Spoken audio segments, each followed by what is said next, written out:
Hello friends, welcome to my YouTube channel biology world. तो video start करने से पहले मेरे चैनल को सब्सक्राइब करें एंड वीडियो पसंद आए तो वीडियो को लाइक शेयर एंड कमेंट करना ना भूलें। तो आज की इस वीडियो में हम पढ़ेंगे human respiratory system.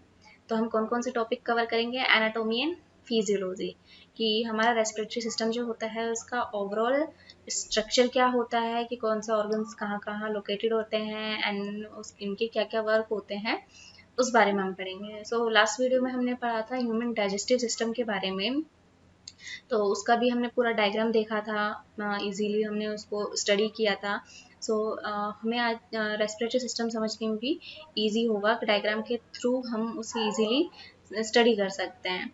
So human body में respiratory system and digestive system जो होता है वो बॉडी में सेम जगह ही लोकेटेड होते हैं, कि फर्स्ट हमारा ऊपर की तरफ जो होता है रेस्पिरेटरी ट्रैक होता है एंड देन जस्ट उसके नीचे ही अटैच है डाइजेस्टिव ट्रैक होता है। तो हमने लास्ट पढ़ा था एपिग्लोटस के बारे में। एपिग्लोटस जो होता है वो हमारा डाइजेस्टिव सिस्टम और रेस्पिरेटरी सिस्टम जो होता है उसे दो अलग अलग ट्यूब्स में डिवाइडेड कर देता है। दोनों के जो प्रोसेस होते हैं वो अलग अलग तरीके से होते हैं। तो इस वीडियो में जो हम टॉपिक पढ़ रहे हैं रेस्पिरेटरी सिस्टम, तो रेस्पिरेशन का मतलब क्या होता है, जो एक टर्म है रेस्पिरेशन, उसका मतलब क्या होता है कि हमारी ह्यूमन बॉडी जो होती है, सेल्स जो होती है, उनसे अपने फंक्शंस एंड कोई भी वर्क करने के लिए एनर्जी की ज़रूरत होती है। तो ये एनर्जी जो होती है हमें ऑक्सीजन के थ्रू प्रोवाइड होती है, कि हमारी बॉडी को वर्क करने के लिए ऑक्सीजन जो होती है सबसे इम्पोर्टेंट गैस होती है। सो जो गैस का जो भी गैस एक्सचेंज करने का जो भी प्रोसेस होता है वो रेस्पिरेटरी सिस्टम के थ्रू होता है। कि फर्स्ट हमारी मतलब O2 जो होती है बाहर एनवायरनमेंट से हमारे बॉडी में इनहेल की जाती है, फिर वो O2 जो होती है हमारी बॉडी में जाके ब्लड के थ्रू, जो ब्लड में ग्लूकोज होता है, ग्लूकोज से रिएक्शन करके एक केमिकल रिएक्शन कंप्लीट करती है। उस केमिकल रिएक्शन से एनर्जी प्रोवाइड होती है हमारी बॉडी को, एंड वेस्ट प्रोडक्ट के रूप में CO2 एंड HO2 जो होता है बाहर की तरफ एक्सक्रीट आउट किया जाता है।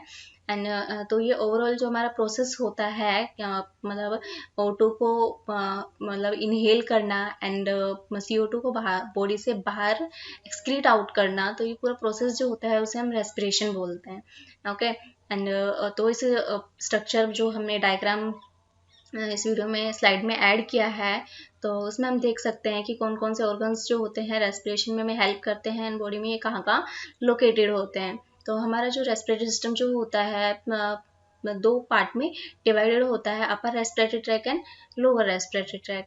अपर रेस्पिरेटरी ट्रैक में कौन कौन से ऑर्गन्स आते हैं, नेसल कैविटी, फेरिक्स एंड लैरिक्स।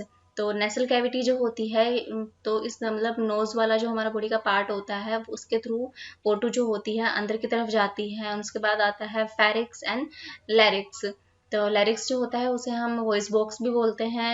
एंड दूसरा पार्ट जो होता है लोअर रेस्पिरेटरी ट्रैक, इसमें फर्स्ट ऑर्गन आता है ट्रैकिया। तो ये ट्रैकिया जो होती है ट्यूब लाइक स्ट्रक्चर होती है। इस ट्यूब लाइक स्ट्रक्चर के जस्ट नीचे की तरफ ही हमारा डाइजेस्टिव ट्रैक होता है। ओके, एंड यहाँ पे जो मतलब फेरिक्स होता है, फेरिक्स पे ही यहाँ पे एपिग्लोटस जो ऑर्गन होता है वो अटैच होता है, एंड वो ऑर्गन जो होता है हमारा डाइजेस्टिव सिस्टम है, रेस्पिरेटरी ट्रैक जो होती है हमारी, उसे अलग अलग दो ट्यूब्स में डिवाइडेड कर देता है। एंड फिर रेस्पिरेटरी सिस्टम का जो हमारा ट्रैकिया है, ये ट्रैकिया के मतलब चारों तरफ एक रिंग लाइक स्ट्रक्चर जो होती है वो उसके ऊपर उसको घेरे हुए रहती है, जो उसे प्रोटेक्शन देती है, एक तरह प्रोटेक्ट करने का एंड सपोर्ट करने का वर्क करती है। फिर ये ट्रैकिया जाकर आगे की तरफ ये दूसरा ऑर्गन है ब्रोंकियाई।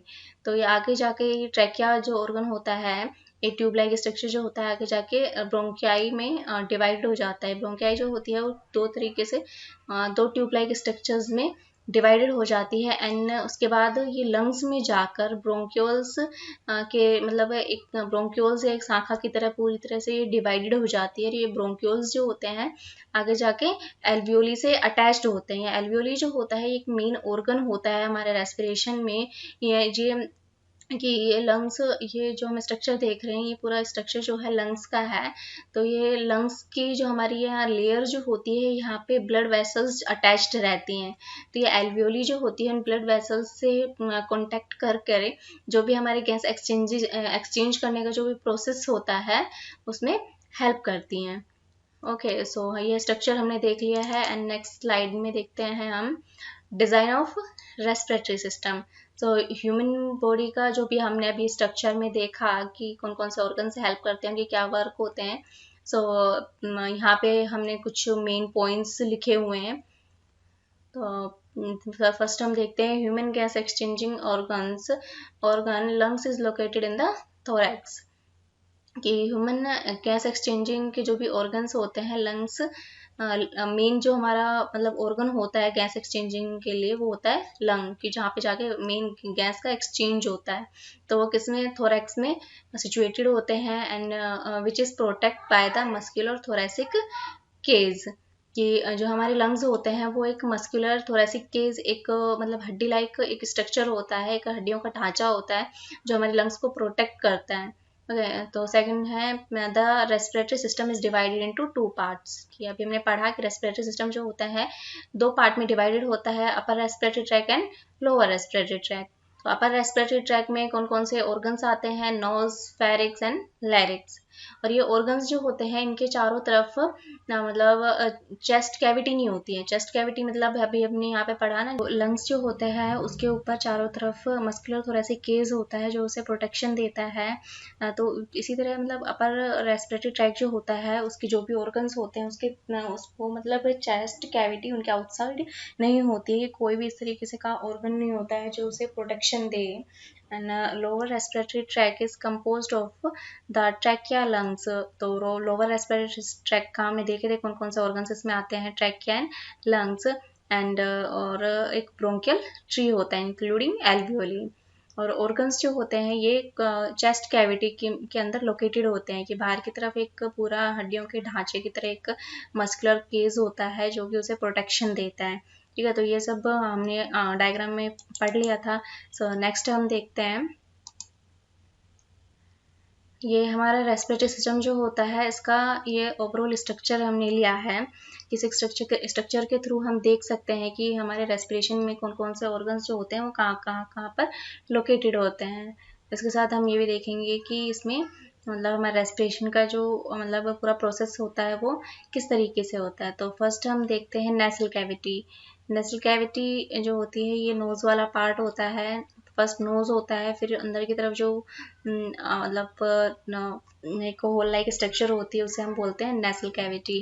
एंड फिर उसके बाद होता है mouth cavity, throat and nose जो होता है उसके अंदर की तरफ जब हम नेसल कैविटी में जाते हैं तो यहाँ पर एक मस्क्यूलर स्ट्रक्चर होता है, मतलब एक म्यूकस ग्लैंड होती है जो कि म्यूकस प्रोड्यूस करती है। वो म्यूकस का वर्क क्या होता है कि जब हम किसी भी गैस को मतलब ऑक्सीजन को अंदर की तरफ इनहेल करते हैं तो उसके साथ जो भी मतलब डस्ट अगर आती है तो वो जो होती है उस म्यूकस से चिपक जाती है एंड प्योर एयर जो होती है हमारे बॉडी में अंदर जाती है। तो एपिग्लोटस हमने देखा कि एपिग्लोटस जो होता है वो हमारे 2 अलग अलग ट्रैक जो होते हैं उन्हें डिवाइड करता है। एंड लैरिक्स जिसे हम वॉइस बॉक्स भी बोलते हैं एंड ट्रैकिया देखा हमने, ट्रैकिया एंड ये अलग अलग जो इसमें मतलब पार्ट में डिवाइडेड ये सेगमेंट में दिखाए गए हैं। तो ये एक रिंग लाइक स्ट्रक्चर होती है जो एक ट्यूब को मतलब अलग अलग सेगमेंट में से डिवाइड करके दिखाई हुई है। तो और इसे प्रोटेक्शन देने का भी वर्क करती है। फिर उसके बाद होता है लंग्स एंड ब्रोंकस। ये ब्रोंकस जो होता है तो ट्यूब लाइक स्ट्रक्चर में डिवाइड होता है, लंग्स के अंदर की तरफ जाता है। फिर उसके बाद होते हैं ब्रोंक्यूल्स की एक आप देख रहे हो ये एक ब्रांचेस बनी हुई है कि ये ब्रोंकियस जो था वो आगे जाके ब्रोंक्यूल्स काफ़ी सारी ब्रांचेस में डिवाइडेड हो गया है। एंड ये मतलब क्या बोलते हैं ब्रोंकाइल्स जो होती है ये अटैच्ड हो जाती है एल्वियोलस से, एल्वियोलस एंड ये होता है।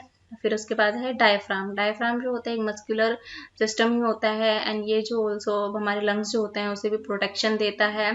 एंड फिर उसके बाद है रीब जो होते हैं ये बाहर की तरफ एक मतलब ढांचा सा होता है जो हमारे लंग्स को एक तरीके से प्रोटेक्शन ही देता है। एंड ये लास्ट में साइड में हम ये देख सकते हैं लैरिक्स। ये सेम ऑर्गन है जो अच्छे तरीके से पूरा अंदर की तरफ से मतलब एक्सप्लेन करके दिखाया गया है। Larynx, trachea and bronchus, bronchioles and pleural cavity. Pleural cavity जो होती है, हमारा लंग्स जो होता है उस पर दो तरीके की अलग अलग लेयर्स होती हैं, जो कि एक तरीके से उसे प्रोटेक्शन देती है एंड सपोर्ट देती है। तो ये प्लूरल कैविटी होती है। एंड डायफ्राम होता है, ये पूरा बाहर की तरफ जो लेयर दिखाई गई है, एक ढांचा सा होता है जो हमारे पूरे रेस्पिरेटरी ट्रैक्ट जो होता है, लंग्स, उसको सपोर्ट करता है। एंड हार्ट जो होता है यहाँ पे लंग्स के बीच में सिचुएटेड होता है। एंड लंग्स टिश्यूज, ठीक है। तो ये हमारा पूरा ओवरऑल किसका, रेस्पिरेशन का, रेस्पिरेटरी सिस्टम जो होता है उसका स्ट्रक्चर है। तो हम एक बार डायग्राम के थ्रू देखते हैं कि जो हमारा रेस्पिरेशन जो का प्रोसेस होता है वो किस तरीके से होता है। तो फर्स्ट नोज के थ्रू एयर जो होती है हमारे बॉडी में जाती है। एंड नेसल कैविटी में एक म्यूकस ग्लैंड होती है जो म्यूकस सिक्रेट करती है, जो कोई भी डस्ट होती है एयर में उसे वहीं पर ही मतलब उसके साथ अटैच हो जाती है। एंड प्योर एयर जो होती है हमारी बॉडी में आगे जाती है, फेरिक्स एंड लैरिक्स से होके वो ट्रैकिया तक जाती है। एंड ट्रैकिया से जो गैसेस होती है ब्रोंकियाई, एंड ब्रोंकियाइस से ब्रोंक्यूल्स जो आगे डिवाइडेड हो जाते हैं उसमें जाती है। उन ब्रोंक्यूल्स से जो एल्वियोली अटैच्ड होती है, लाइक जो मतलब वो एक बबल लाइक स्ट्रक्चर होता है, उसमें जाके गैस जो मतलब गैसेस जो होती है वो फील हो जाती है। एंड जो ये हमारे लंग्स है, लंग्स की यहाँ पे लेयर्स में साइड में ब्लड वेसल्स होती हैं, काफ़ी सारी ब्लड वेसल्स जो होते हैं एल्वियोली से कनेक्ट होकर, एल्वियोली जो होती है वो मतलब जो O2 गैस होती है वो ब्लड में सर्कुलेट कर देती है। एंड ब्लड में जो प्लाज्मा होता है वो प्लाज्मा O2 को लेकर ब्लड मतलब हमारी बॉडी की जो टिश्यूज़ होती हैं, टिश्यूज़ तक ऑक्सीजन को ले जाता है। एंड ब्लड में ग्लूकोज होता है, उससे रिएक्ट करता है। एंड एनर्जी जो होती है एक प्रोडक्ट के रूप में एनर्जी प्रोड्यूस करता है। एंड वेस्ट मटेरियल जो होता है CO2 और HO2 जो होता है बॉडी से, मतलब CO2 के साथ कुछ मात्रा में मतलब HO2 जो होता है वो भी बाहर की तरफ सिक्रेट होता है। एंड सो यही ब्लड वेसल्स होती हैं, ब्लड में जो प्लाज्मा होता है वो हमें ये रेस्पिरेशन का जो हमारा प्रोसेस होता है उसको प्रोसेस को कंप्लीट करने में हेल्प करता है। तो प्लाज्मा जो होता है वो ब्लड मतलब बॉडी की सेल्स होती हैं वहाँ तक मतलब O2 को ले जाता है, वहाँ पे रेस्पिरेशन का जो पूरा मतलब एक केमिकल रिएक्शन जो होती है वो कंप्लीट होती है। और उसी के थ्रू मतलब ब्लड वेसल्स जो है, फिर वही ब्लड वेसल्स जो होती है O2 को मतलब CO2 जो होती है उसे मतलब बॉडी से बाहर की तरफ एक्सक्रीट आउट करता है। मतलब ये प्रोसेस जो होता है किस तरीके से होता है कि O2 जो होती है एनवायरनमेंट से हमारे बॉडी के अंदर आती है, मतलब कि वो लो कंसंट्रेशन से हाई कंसंट्रेशन की तरफ आती है। एंड CO2 जो होता है बॉडी के अंदर एक वेस्ट प्रोडक्ट के रूप में प्रोड्यूस होता है। ये CO2 भी बॉडी में लो कंसंट्रेशन से हाई कंसंट्रेशन की तरफ मूव करता है। सो इस तरीके से जो होती है हमारा पूरा मतलब रेस्पिरेशन का जो भी प्रोसेस होता है कंप्लीट होता है। एंड हमारी बॉडी टिश्यूज़ जो होती हैं उन्हें एनर्जी प्रोवाइड होती है। सो कुछ हम पॉइंट्स देखते हैं। Physiology of respiratory system. So अभी हमने जो पढ़ा था उसमें ये दिखाया गया है कि हमारे रेस्पिरेटरी सिस्टम जो होता है उसकी कौन क्या क्या क्रिया होती है, वो किस तरीके से वर्क करता है। तो अभी जो हमने लिया था एल्वियोली, ये एल्वियोली का स्ट्रक्चर है। इसमें देख सकते हैं कि एक बबल लाइक स्ट्रक्चर होती है, ये कैपिलरीज होती हैं। एंड एल्वियोलर शैक होता है, एंड एल्वियोलर डक्ट होता है, एंड म्यूकस ग्लैंड भी होती है इसमें। तो ये हमारे एल्वियोली का ओरल स्ट्रक्चर होता है। इन्हीं से अटैच जो होती है ब्लड वेसल्स भी इन्हीं के साथ अटैच्ड हो जाती है। ओके, जो हमारी एयर्स गैसेस जो होती हैं उसका ट्रांसपोर्ट करती हैं। सो हम कुछ थ्योरी देखते हैं। Breathing starts when you inhale air into your nose और माउथ। की ब्रीथिंग की जो पूरा प्रोसेस होता है वो कब स्टार्ट होता है, जब हम एयर जो होते हैं नोज या माउथ के थ्रू अंदर बॉडी में इनहेल करते हैं। It travels down the back of your throat and into your wine pipe. तो वाइन मतलब हमारा फेरिक्स जो होते हैं उसे वाइन पाइप भी बोलते हैं। And which is divided into air passes called bronchioles tube. तो ये मतलब ट्रैवल करके जो हमारी एयर होती है नोज और माउथ के थ्रू जो ट्रैवल करके फेरिक्स एंड लैरिक्स एंड ब्रोंकियल्स ट्यूब्स जो होती है उसके थ्रू पूरा ट्रैवल करके हमारे लंग्स तक जाती है। As the bronchial tube passes through your lungs कि वो ब्रोंकियल ट्यूब जो होती है वो लंग्स की तरफ जाती है and they divided into smaller air passes called bronchioles. तो ये मतलब ब्रोंकियल जो होते हैं आगे जाके काफ़ी सारे ब्रांचेस ब्रोंक्यूल्स में डिवाइडेड हो जाते हैं and the bronchioles and in tiny balloon like air sac called alveoli. So ये स्ट्रक्चर भी नीचे दिया गया हुआ है एल्वियोली का। तो ब्रोंकियल्स जो होती हैं एक शाखा लाइक स्ट्रक्चर जो होती है उससे अटैच्ड होते हैं कि एयर लाइक स्ट्रक्चर में आगे जाके वो कन्वर्टेड हो जाता है जिसे हम एल्वियोली बोलते हैं। तो ये the alveoli are surrounded by a mass of tiny blood vessels called capillaries. तो ये एल्वियोली जो होता है ये कैपिलरीज मतलब लंग्स की जो लेयर होती है साइड की वहाँ पे काफ़ी सारी ब्लड कैपिलरीज होती हैं जिनके थ्रू मतलब चारों तरफ से घिरा हुआ होता है and oxygen from inhale air passes into your blood. तो हमारी एयर मतलब एल्वियोली की जो एयर शैक होते हैं उनमें गैसेस मतलब O2 जो होती है फील होती है फिर वो मतलब गैसेस जो होती है वो ब्लड वेसल्स में ट्रांसपोर्ट कर दी जाती है। ब्लड वेसल्स के थ्रू वो O2 जो होती है वो ब्लड में सर्कुलेट करते हैं एंड ब्लड में जो प्लाज्मा होता है वो टिश्यूज तक केमिकल बॉडी में केमिकल रिएक्शंस कंप्लीट करके जो भी एनर्जी प्रोवाइड होती है वो बॉडी के टिश्यूज तक जाती है एंड वहाँ से जो होता है CO2 जो एक्सक्रीट होती है बाहर की तरफ बॉडी से एक्सक्रीट आउट कर दी जाती है। तो इस पूरे प्रोसेस के थ्रू जो होता है रेस्पिरेशन प्रोसेस जो होता है इसके थ्रू हमारे बॉडी को एनर्जी प्रोवाइड होती है और हमारे जो रेस्पिरेशन की जो प्रोसेस है कंप्लीट होता है। ओके, सो आई होप कि आप अच्छी तरह समझ गए होंगे कि हमारा जो ह्यूमन बॉडी में रेस्पिरेशन का जो पूरा प्रोसेस होता है किस तरीके से कंप्लीट होता है। हाँ, आई होप कि आपको वीडियो पसंद